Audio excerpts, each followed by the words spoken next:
the languages of love. Languages of love, KathyP.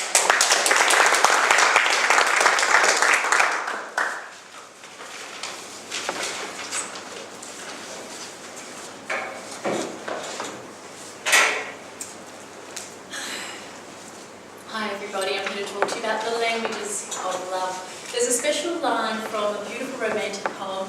The lady that wrote this, it was in the 1800s, and her name was Elizabeth Barrett Brown. You may have heard it, and she says, "How do I love thee? Let me count the ways." And there are lots of different ways to love, and I think through the years people have explored this. And a gentleman called Dr. Gary Chapman explored this, and he wrote this book called 5 Love Languages. And I've read it. I don't know who else has read it. I know that Kathy, has anyone else read it over here? She loved it so much actually that she was inspired to share it. And I'm going to take some snippets from it and share what I learned from it. And I'm going to go through the various languages, or some of the languages from this book. And as I do, I'm just going to ask that you maybe reflect on your own personal relationships with your loved ones, because you may or you may not be speaking the same love language. So the first love language that Gary Chapman talks about is the language of affirmation, or words of affirmation. And words of affirmation, if that is your predominant love language, it means that you're the typical person that would say "I love you" before the end of a phone call to a loved one. Or you'll say "I love you" once, twice, maybe 20 times a day. And if you are a person whose predominant love language is words of affirmation, you will certainly feel amiss when you haven't been told by a loved one for a while that they do actually love you. And words of affirmation can be in a greeting card, they can be poetry, they can be words. It might be that you're a literal person. I know I'm very much a literal person. I love to finesse articulation. I certainly love to talk. I've been over my time a few times. And my gorgeous husband, Rob, is not very literal and not very articulate. That's why I've come to Toastmasters to get my fix. So my love language is telling him I love him, and I've managed to teach him through the years that if he responds in the same way, then we're connecting. So that's a good thing. So just have a little bit of reflection. Is that one of your predominant love languages? It may be, it may not be. Another love language of this particular model by Gary Chapman is called quality time. And quality time may be your predominant love language. If you like to connect with someone you love, someone intimate, family, could be friends, if you like to spend time with them, quality time is a dad taking their son fishing and having that time together. And just sort of living life side by side and just being together. Or it might be taking the time to read a story to someone.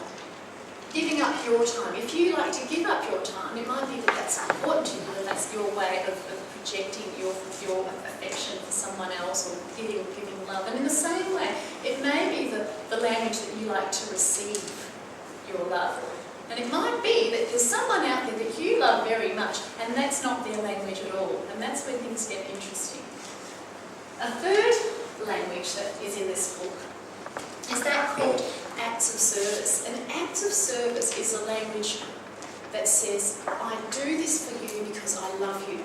I'm going to cook you a meal. I know you're not feeling well. I'll help you out. Hey, you've got a party coming up. Hey, mate, I'm going to give you a hand, and we'll set up together because I subconsciously really love you. It might be really deep down core, it might be superficial, but an act of service is the way that you might like others to show you that they really care for you and that they really love for you. It might be cooking a meal. It might be repairing something for somebody. It might be the father-in-law mowing the lawn for the daughter-in-law or the son, because, you know, that's his way of showing love and affection. So these are 3 of the 5 languages, and I think that's probably enough to give you the picture that there are different ways that we predominantly like to give and receive love. And I'll give you my little take on a couple of these, and that is, I think I mentioned that I'm words of affirmation. I like greeting cards, messages, emails, texts, verbal words. And my mother-in-law that's not her language at all. So just to let you know, we've had a challenging relationship over the years, and however, in the early family days when Rob and I had Adele in the hospital, I didn't get that her language was act of service. what had happened was I had a horrible hard labour and I was trying to recover, and it was in the afternoon, and under my nostrils wafted this very familiar smell of lasagna and garlic bread. And I thought, oh, it's a bit early for dinner for the trolley. I didn't get the trolley coming around. And I opened my eyes from this restful sleep, and around the corner of the door comes this huge box, little Nonna holding it up, and in it there's lasagna, bocconcini cheese, freshly squeezed juice, garlic bread, fresh rolls in case for later. And she's just provided so much food, and that's, you know, I didn't realise that was her act of service, so her way of saying, I really, really love you, whereas I would have, you know, I had other stuff going on in my head. And then a few days later, of course, we took a beautiful baby daughter home, and again, it was a lovely afternoon, and I was woken to this sound of, and that was the lawnmower being used outside. My very generous father-in-law decided to mow our lawn on that afternoon, and I was quite grateful, but you know, it's just a time that you really wanted a little bit of sleep. But really what does it for me, and I have this image still, is that I walked through the kitchen, saw my gorgeous Nonna, now we call him Nonna, and then I looked to the side of the driveway. We have a paling fence that separates our driveway with our neighbour's driveway, and Nonna has found the dustpan and the brush pan. The house was spotless because when you're about to bring a new baby to the house, there's not one little bit of speck of dust. Anyway, she found the dustpan and the brush and was dusting some cobwebs off the paling fence. And I thought, oh God, I didn't think there was one scrap of cobweb left in the house, but sure enough, she had found it. And you know what, I didn't quite get that, but obviously these experiences, I remembered them and I can still talk about them. And it wasn't until I read this book and realised that everybody has a different love language.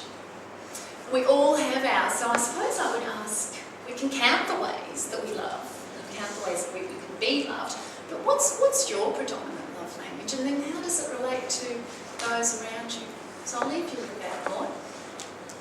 And say, yes, they are countable. I've counted